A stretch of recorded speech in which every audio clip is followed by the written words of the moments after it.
بہت ساری مائیں بچوں کو اچھی ریز کرنے کی کوشش تو کرتی ہیں، ان کو چاہیے کہ ان کے لیے دعائیں بھی کریں، اس لیے کہ ماں کی دعا اللہ تعالیٰ کے ہاں بہت جلدی قبول ہو جاتی ہے، بہت جلدی قبول ہوتی ہے۔ ایک نوجوان نبی علیہ السلام کی خدمت میں حاضر ہوئے، اے اللہ کے حبیب صلی اللہ علیہ وسلم، مجھ سے فلاں بڑا گناہ سرزد ہو گیا۔ نبی علیہ السلام نے فرمایا کہ جاؤ اپنی والدہ سے دعا کرواؤ، تمہاری والدہ کی دعا کی وجہ سے اللہ تمہارے گناہ کو معاف کر دیں گے۔ یعنی ماں کی دعا اتنی اہم کہ نبی علیہ السلام نے ان کو سکھایا کہ ماں سے دعا کرواؤ گے تو اللہ تمہارے اتنے بڑے گناہ کو بھی معاف فرما دیں گے۔ چنانچہ اندلس کے ایک بڑے عالم گزرے ہیں، بقی الدین ابن مخلد رحمۃ اللہ علیہ، وہ فرماتے ہیں کہ میں ایک دن اپنے اسٹڈی روم میں بیٹھا تھا، ایک نوجوان عورت آئی اور وہ زار و قطار رو رہی تھی۔ میں نے اس سے پوچھا کہ تمہارا کیا مسئلہ ہے؟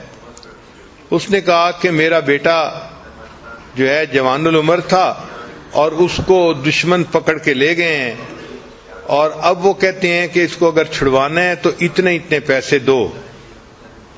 میرا خاوند فوت ہو چکا ہے اور میں اکیلی ماں ہوں، تو اب میرے پاس اتنے پیسے نہیں کہ میں بچے کو چھڑوانے کے لیے پیسے دے سکوں۔ اب اس کی ایک ہی صورت ہے کہ یا تو میں اپنا گھر بیچوں، لیکن اگر میں گھر بیچ دوں گی تو میں پھر کرائے کے گھر میں کیسے رہوں گی، کیسے کرایہ کو پے کروں گی، اور اگر گھر نہیں بیچتی تو میرا بچہ چھوٹ کے نہیں آتا اور میں بچے کے بغیر بھی نہیں رہ سکتی، میرا دل بے قرار ہے۔ یہ بتا کے اس نے رونا شروع کر دیا۔ تو بقی الدین ابن مخلد رحمۃ اللہ فرماتے ہیں کہ میں نے جب اس کی بے قراری کو دیکھا تو میں نے کہا کہ اچھا پھر ایسے ہے کہ ہم آپ کے بچے کے لیے دعا تو کر سکتے ہیں نا، اگر پیسے کی ارینجمنٹ نہیں کر سکتے۔ اس نے کہا ہاں دعا تو کر سکتے ہیں۔ تو میں نے کہا کہ میں دعا کرتا ہوں اور آپ آمین کہنا۔ چنانچہ میں نے بچے کے لیے رو رو کے دعا کرنی شروع کر دی کہ اللہ اس کو دشمنوں سے نجات عطا فرما، اس کو آزادی عطا فرما، اور ماں بھی رو بھی رہی تھی اور ماں اس پر آمین آمین بھی کہہ رہی تھی۔ وہ کہتے ہیں کہ عجیب بات کہ اس کے بعد ماں کے دل کو تسلی ہو گئی اور وہ چلی گئی۔ ایک ہفتے کے بعد وہ اپنے اس نوجوان بیٹے کو لے کر میرے پاس آئی۔ میں نے اس سے پوچھا کہ کیا تم نے بیٹے کو چھڑوانے کے لیے گھر بیچا تھا؟ اس نے کہا نہیں۔ میں نے کہا پیسے دیے تھے؟ اس نے کہا نہیں۔ میں نے کہا پھر تمہارا بچہ چھوٹ کیسے گیا؟ اس نے کہا کہ میرے بچے سے خود سٹوری سننے کے ہوا کیا۔ تو میں نے بچے کو کہا کہ بچے مجھے سٹوری سناؤ۔ بچہ کہنے لگا کہ میں جیل میں تھا اور میرے پاؤں میں موٹی موٹی زنجیریں ڈالی گئی تھی لوہے کی، تو میں ایک دن بیٹھا ہوا تھا، اٹھ کے میں چلنے لگا تو میں نے دیکھا کہ زنجیر ٹوٹ کے نیچے گر گئی۔ تو میں نے اپنے انچارج کو بتایا، انچارج نے ایک مکینک کو بلا لیا کہ بھئی دیکھو یہ زنجیر کیوں ٹوٹی ہے۔ تو مکینک حیران ہوا کہ ممکن ہی نہیں کہ یہ زنجیر ٹوٹ سکے، یہ اتنی موٹی اور اتنی مضبوط تھی اور لوہے کی تھی، یہ کیسے پاسبل ہوا کہ یہ ٹوٹ جائے۔ چنانچہ انہوں نے مجھے بلیم کیا کہ تم نے جان بوجھ کے اس کو توڑا ہے۔ تو میں نے کہا کہ بھئی میرے پاس کوئی چیز نہیں کہ میں اس کو توڑ سکوں، یہ خود بخود ٹوٹ گئی ہے۔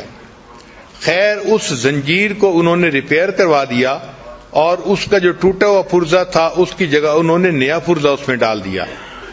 کہتے ہیں کہ تھوڑی دیر کے بعد پھر میں اٹھ کے کسی کام کے لیے چلنے لگا تو میں نے دیکھا کہ وہ زنجیر پھر ٹوٹ گئی۔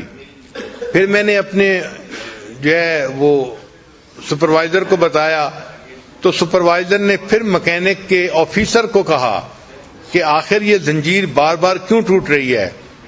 اب جو مکینک تھا اس کا آفیسر بھی آیا چیک کرنے کے لیے کہ آخر ایک ہتھکڑی بار بار کیوں ٹوٹتی ہے۔ تو جب اس نے آ کے دیکھا تو اس نے کہا کہ پاسبل ہی نہیں ہے کہ یہ ہتھکڑی ایسے ٹوٹ سکے۔ جب اس نے یہ کہا تو ان کا ایک سینئر ترین بندہ وہاں موجود تھا، وہ مجھ سے کہنے لگا کہ مجھے بتاؤ کہ تمہارے گھر میں تمہاری ماں ہے؟ تو میں نے کہا ہاں ہے۔ تو وہ کہنے لگا کہ مجھے لگتا ہے کہ تمہاری ماں تمہارے لیے دعائیں کر رہی ہے، اس وجہ سے تمہاری یہ زنجیر بار بار ٹوٹ جاتی ہے، اور اگر اللہ تمہاری زنجیر کو توڑ رہا ہے تو ہم کیوں تمہیں قید میں رکھیں، جاؤ ہم تمہیں آزاد کرتے ہیں۔ انہوں نے بغیر کسی پیسے کے اس بچے کو آزاد کر دیا اور بچہ اپنی ماں کے پاس واپس آ گیا اور اللہ نے ماں کی دعا کو قبول کر لیا۔ امام بخاری رحمۃ اللہ کے حالات میں لکھا ہے کہ بچپن میں ان کی آنکھوں کی بینائی زائل ہو گئی تھی، نابینا ہو گئے تھے، مگر ان کی والدہ نے اللہ سے دعا کی اور اللہ نے ان کی والدہ کی دعا پر ان کی بینائی کو دوبارہ عطا فرما دیا تھا۔ تو ماں اپنے بچوں کی نیکی کے لیے اللہ سے دعائیں بھی مانگتی رہے۔ بہرحال اللہ تعالیٰ نے دنیا میں ماں کو بنایا ہے ایک نمونہ کے طور پہ کہ میرے بندو، اگر تم میری رحمت کا دنیا کے اندر پریکٹیکل منظر دیکھنا چاہتے ہو تو ایک ماں کو دیکھ لو کہ ماں اپنی اولاد سے کتنی رحیمیت کا معاملہ کرتی ہے، اس کی مامتا کیسی ہوتی ہے۔ چنانچہ ماں کو اولاد سے اتنی محبت ہوتی ہے، اپنا سب کچھ قربان کر دیتی ہے اور اس قربانی کو کچھ سمجھتی نہیں ہے۔